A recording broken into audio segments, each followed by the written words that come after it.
Hey, magic makers. I am going to share something that no one really pulls us aside and whispers in our ear. I wish they did, but they have not done this to me. So I want to be the person who does it for you. The harder you try, the more ridiculous you become. When was the last time you enjoyed yourself without worrying about how you looked? Avoided social activities because you were worried that you wouldn't be able to control the food choices. I'm about to tell you how I spent years trying to outwork my diet with exercise, missing out on activities, interrogating wait staff, bringing my food to events, and how I accidentally discovered that all of this doesn't have to be our normal, right?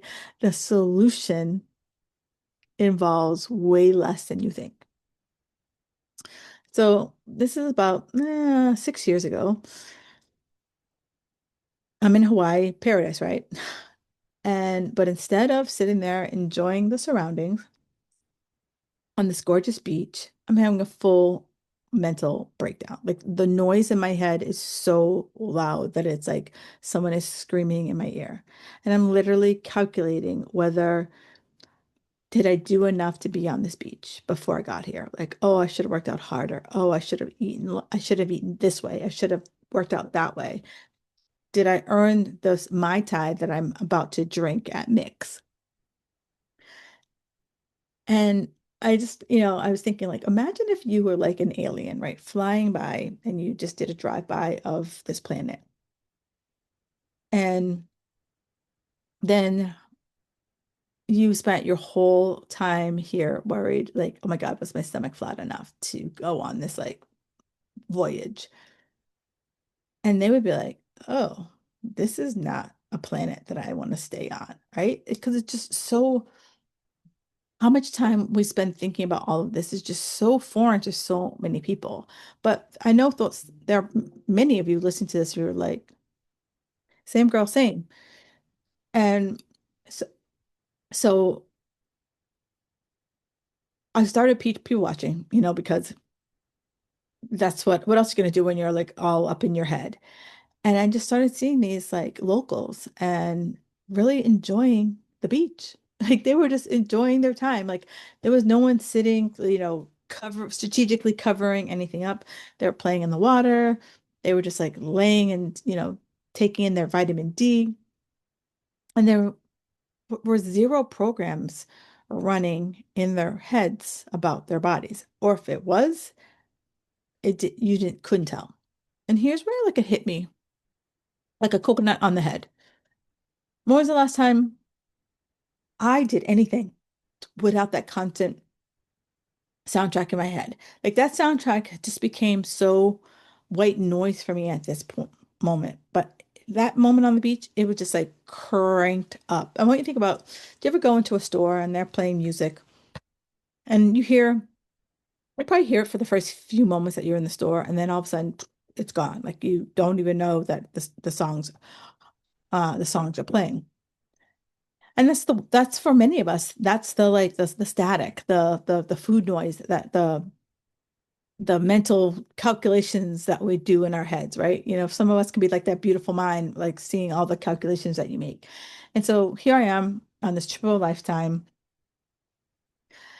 and I was missing it completely because I was too busy being food and body police in my head. So on the plane ride home, I was so annoyed with myself. I started to like rage write in my journal and just started dumping all of my thoughts out.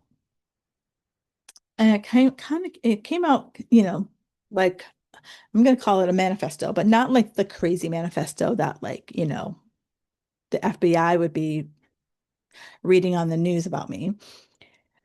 I called it the flip-flop life, right? I said this off-cuff comments years ago, and I was like, well, what would the flip-flop life look like, right? And then because, I am so smart and I was so brave to write this down, I just shoved it on my hard drive and kept it there for 6 years. Yeah, And then fast forward to a couple months ago, when the We Do Not Care movement really started to explode. And I was just and I was seeing women everywhere are just done with a lot. Right? We've reached that done age. And so we're done with the mental gymnastics. We're done with earning our food. We're done with that twisted reward system that who is the judge, right? Who put those points up there? Who decides where I go? And we're done treating our body like projects that we never quite finish. It's that I have friends who bought like a really old house, a really old fixer-upper, and it's just like, you know, I think it's like been 2 or 3 decades and they're still working on this damn house. And I don't know, and I'm not sure if you want to have that multi-decade body anymore. Some of us have been out here hustling and grinding in the desperate dieter phase for since they were in their teens. I've had women who approached me that like, yeah, my mom sent me to fat camp when I was 12, or I've been my first diet was when I was 16, and we choked down Slim Fast. I don't know. I don't know if they even still make that. They probably do. Hopefully they improve the flavor. Um, but I basically was like, hey, what did I do with that old manifesto, right? What did I write in my exact meltdown that I had on the plane? And so I dug it out. And here's what's wild. Every single thing I wrote down, it still makes sense, right? And I asked myself, like, what if, and stick with me here, what if the problem isn't that you're not trying hard enough? What if you're trying so hard that we've completely lost the plot? We're looking at the forest so great, but we can't see the trees. I think it was in the 90s that you would like look at this picture and it was like a hidden thing was in the picture. That's what I think so many of us are doing. We are like looking so hard to like, how do I drop 5 pounds in 3 minutes? How do I lose 20 pounds before I go on vacation next week? Right? What if tracking and obsessing and the guilt isn't helping you get any healthier? It's actually making you crazier. I had a new client start with me a couple months ago, and when I asked her for her non-negotiables, and I said, give me like one to three things. Because she was like, oh, I'm so overwhelmed, like cardio, protein, fiber, blah, blah. And I said, give me like out of all the things you think you need to do, give me one to three things that right now feel a little challenging but doable. She gave me a list back of 10. And I was like, so many women do that. When I'm like, look at the list and narrow it down. It's kind of like, I get it. It's probably like you go to like the shelter and you're like, you can only have one puppy. And you're like, but I want them all. So this is the main crux about it is that in my three aha moments, as I reread my manifesto, it was that I let it be easy. And so diet culture sold us a bill of goods because they told us I had to follow each and every step in order to get results. I had to follow the steps like I was putting together an IKEA dresser. And that if I didn't follow the steps, my dresser would come out all jacked up, right? And we've all had a jacked up dresser that we made from IKEA or some other, piece of furniture that they only gave you that Allen wrench that like eventually at some point your hand got cramps.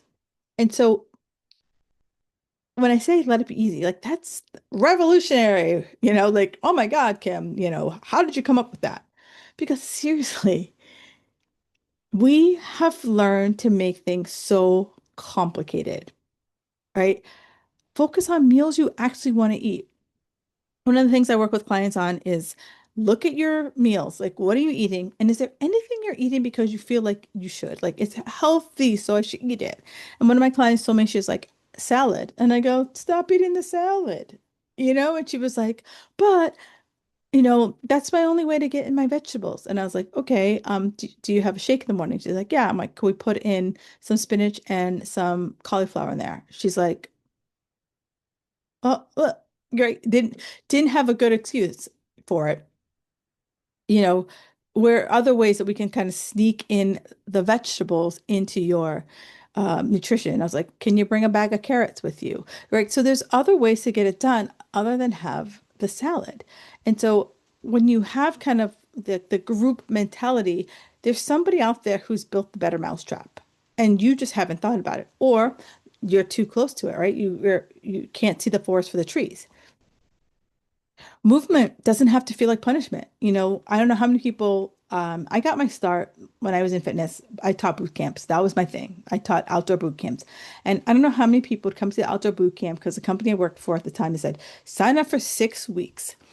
And it was Monday through Friday. And you had to come Monday through Friday for 6 weeks.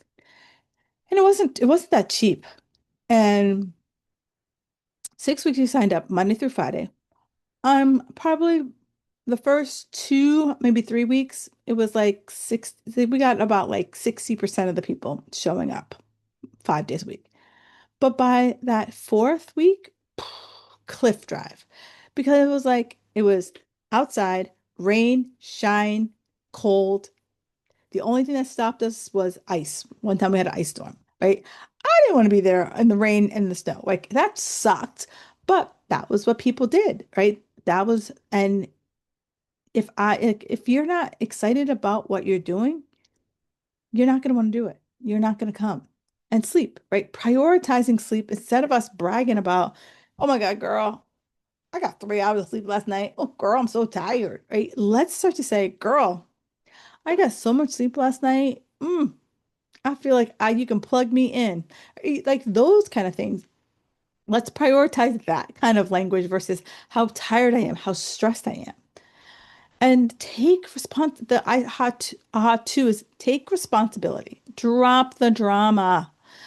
No one's winning an Emmy Award here for how hard you went. And so there's a difference between I choose to eat that and I am a terrible person. I have no willpower and I will never figure this out, right? The moment you have that cookie, you immediately go to the I suck. There's no way I can resist that. Blah, blah, blah. And all the like beat the crap out of yourself thing versus guess what? I made an in the moment choice to have this cookie. It was delicious. I enjoyed it. The end. No story. Moving on. Right? We put this whole story arc around it. We give this cookie its own character. We give this cookie this limited series versus it was a moment. And I want us to start making things more moment. And then asking yourself, like, when I have a bite of this cookie. So one of my favorite things is I don't really go to Whole Foods that much. And they have this kitchen sink cookie that I absolutely love. Well, they didn't have it the other day when I went. So I was like, all right, but they had a snickerdoodle. I love me a snickerdoodle, but it was a five spice snickerdoodle. And I was like, eh, and I bought it. I get in the car and I take one bite and I was like, you kind of lost me on the five spice here. And I didn't finish eating it. Now, some of you are like, girl, that would never be me. But it's like, you can get to this point. We have to crawl before we can run. Years ago, I would have never said I could get one cookie. That would have never been me. But it's taken me time. It's taken me plenty of times when I wanted the 5 cookies. But I want you to like understand that I had to take responsibility that yes, I had the 5 cookies, and then here's what I could do differently. Not in a like this is evolved, right? It took me a while to get here that I got to this place, and you too can get here. That's what I want you to know this about yourself, that you can move forward and that you're not stuck in the soap opera, right? You're not waiting for, back in the day, I was a huge General Hospital watcher, right? You're not waiting for like the villain. I remember this was like in the 80s, the Cassadines were the big villain. And oh yeah, it was the Cassadines had took Laura and they thought Laura was dead. If I'm wrong, holla at your girl, right? Or the my college roommates turned me on to the As the World Turns, and there was what was it? Wasn't Holden and Lily, right? Like it was this like, eternal, like we can't be together. I must marry someone else, but I still love you, and I'm gonna look at you longingly across the room, right? It doesn't have to be that way. And then the third, like ease and flow, right? When we get to this life, like we've worked hard. You're right. You've worked hard to build a career, your family, maybe you're dealing with aging parents. You're like, this is the last thing on my goddamn list I want to deal with.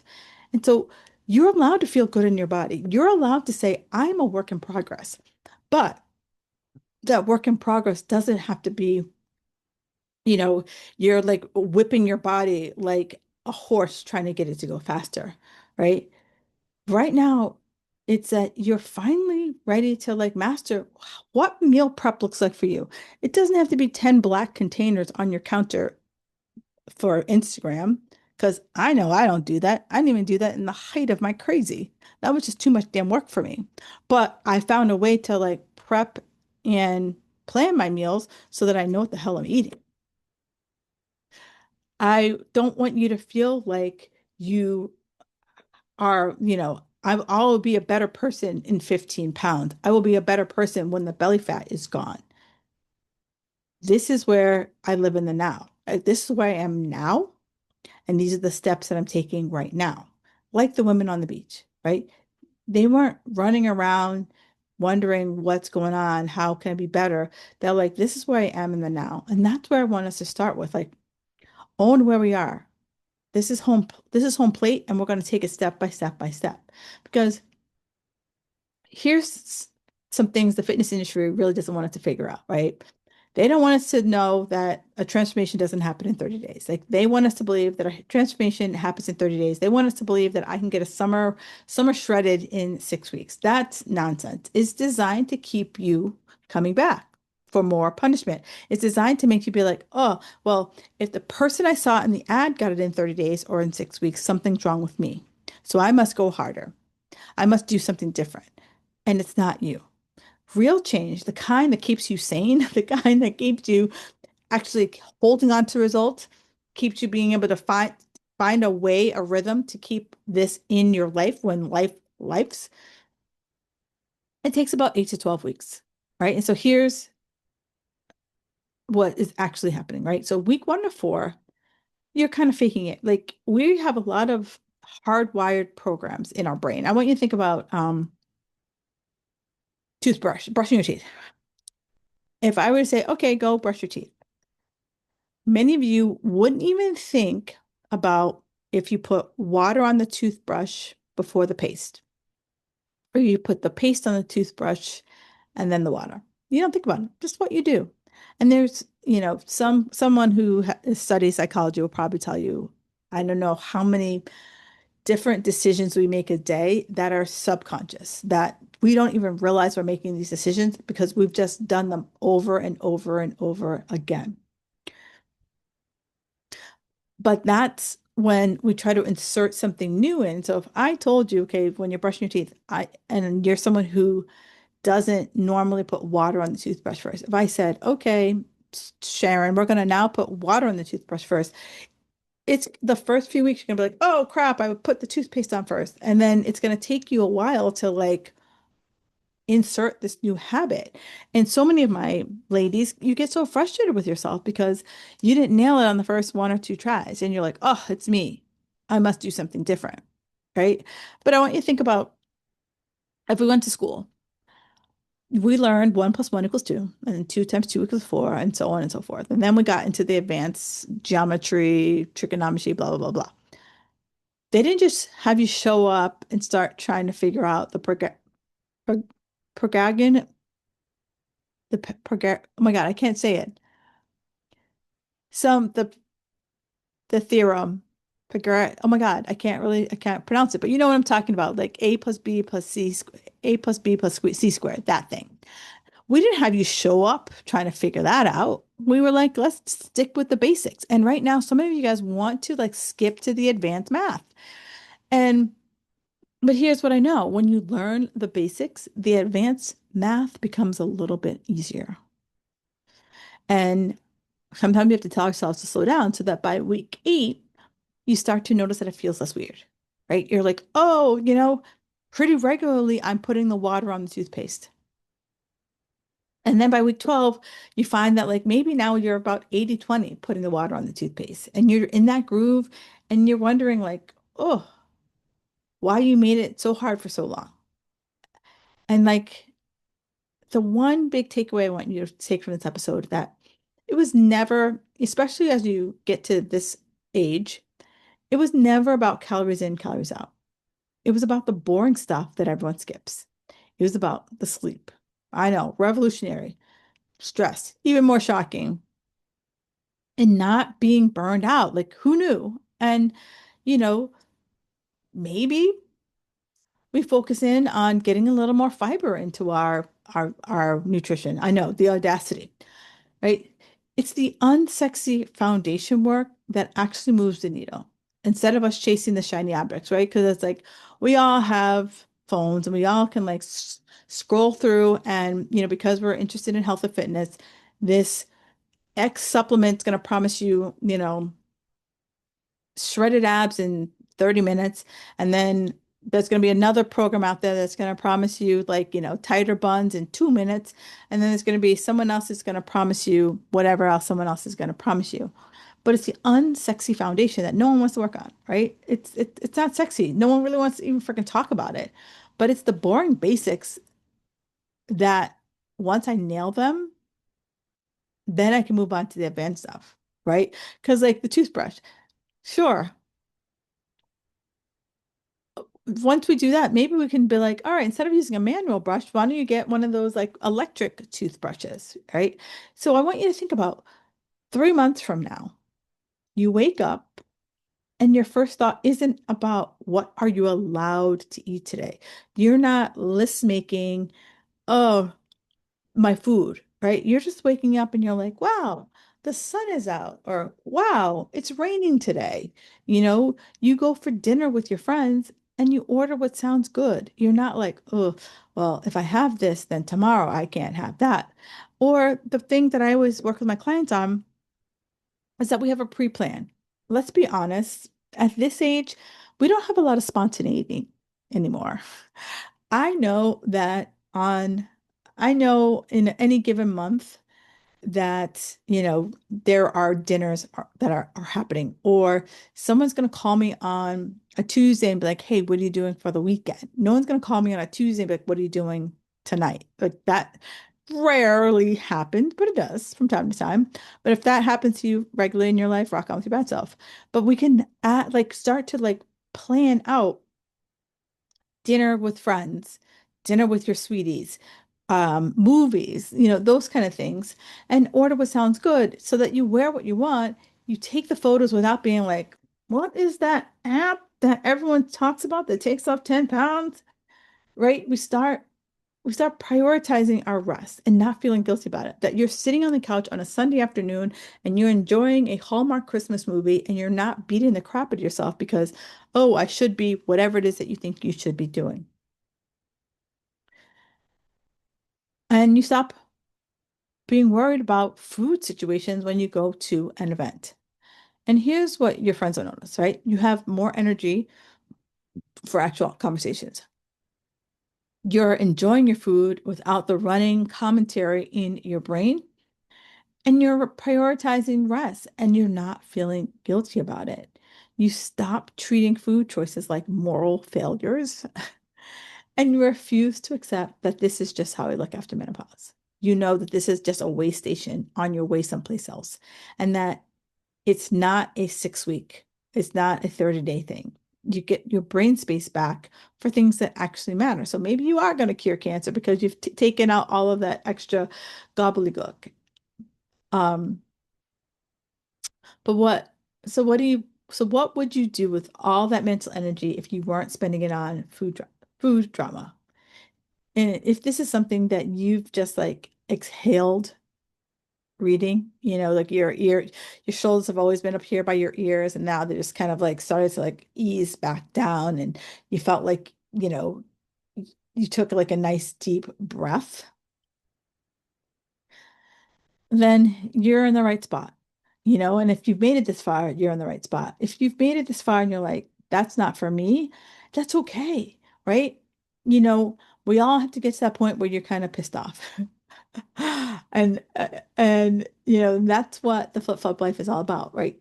This isn't about here's another program, here you go. And you don't have to come here completely perfect. That's all right.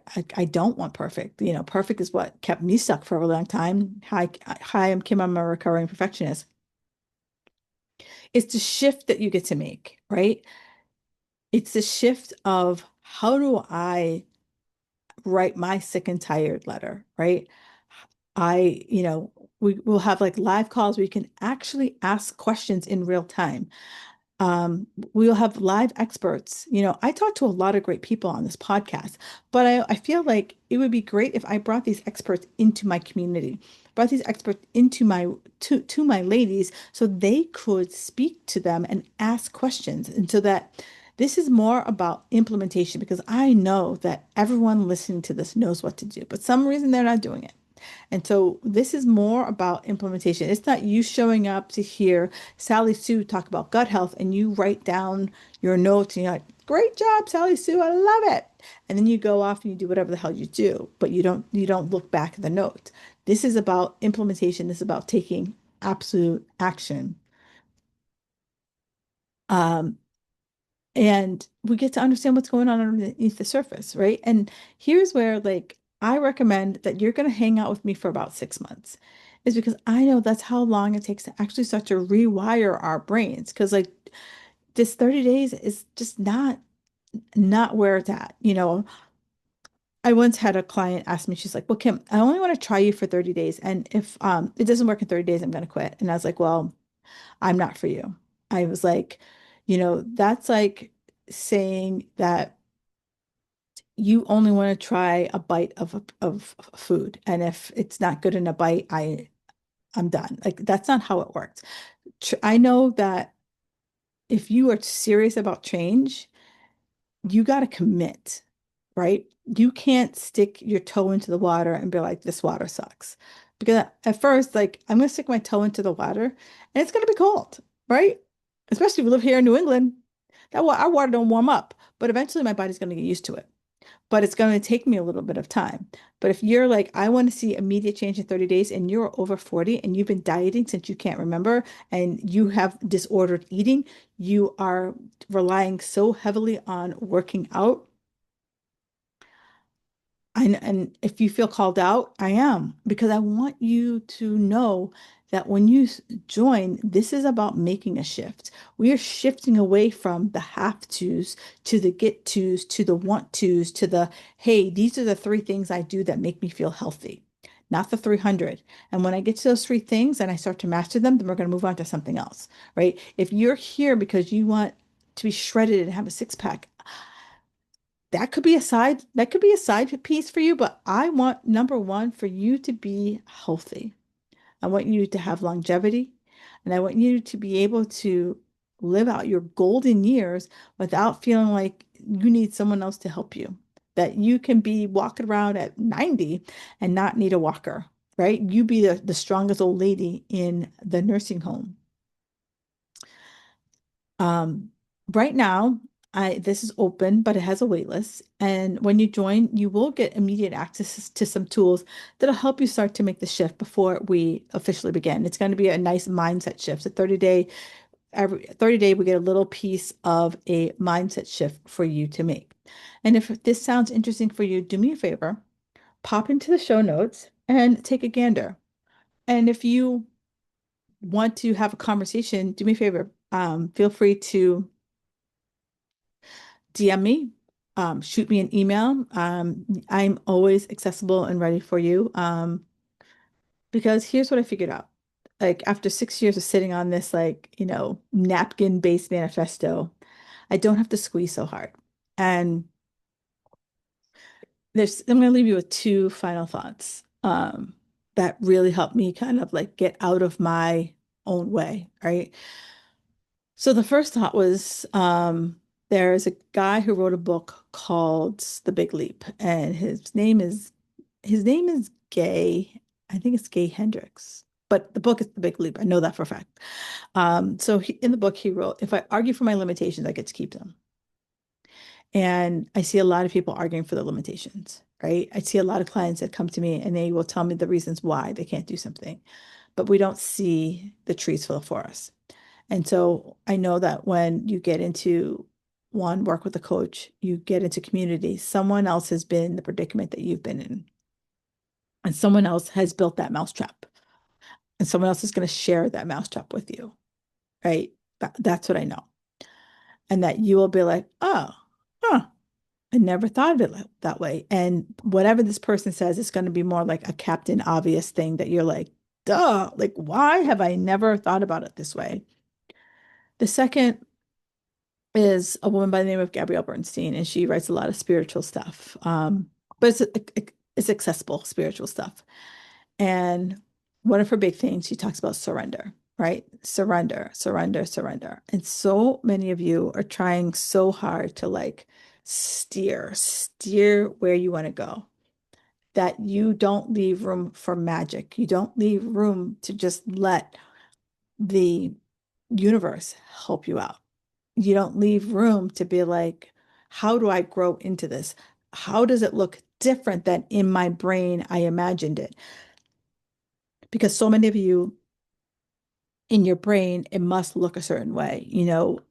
I had a client that I started working with, and she's like, Kim, your workouts, they're only like 45 minutes. And I was like, yeah, awesome, right?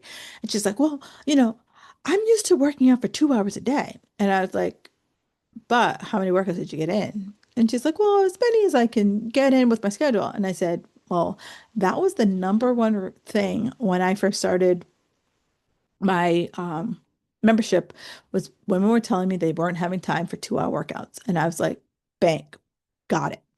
So I started creating 30 and 45-minute workouts because I wanted that time to not be excused. And then there are people who tell me they don't even have 10 minutes for workout. And I'm like, all right, let's figure out how we can get this done in 10 minutes, right? So in our mind, we keep telling ourselves 2 hours, 2 hours, 2 hours, but I had to surrender and let something different come in. And now I find that my women are more consistent with their workouts because they're not spending hours and hours at the gym.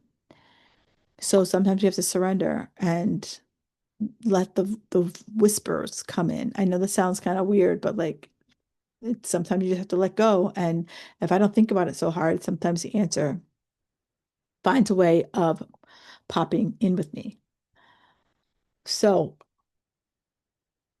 if this sometimes the best thing, and finally, sometimes the best thing you can do is just let go. And again, if you're still hanging with me 30 some odd minutes into this podcast, something hit home. And but if you're not there just yet and you have more questions, do me a favor, let's talk, right? Always want to have these conversations because I know what it's like to be that desperate dieter. I know what it's like to or I know what it's like to actually white knuckle my way through my day.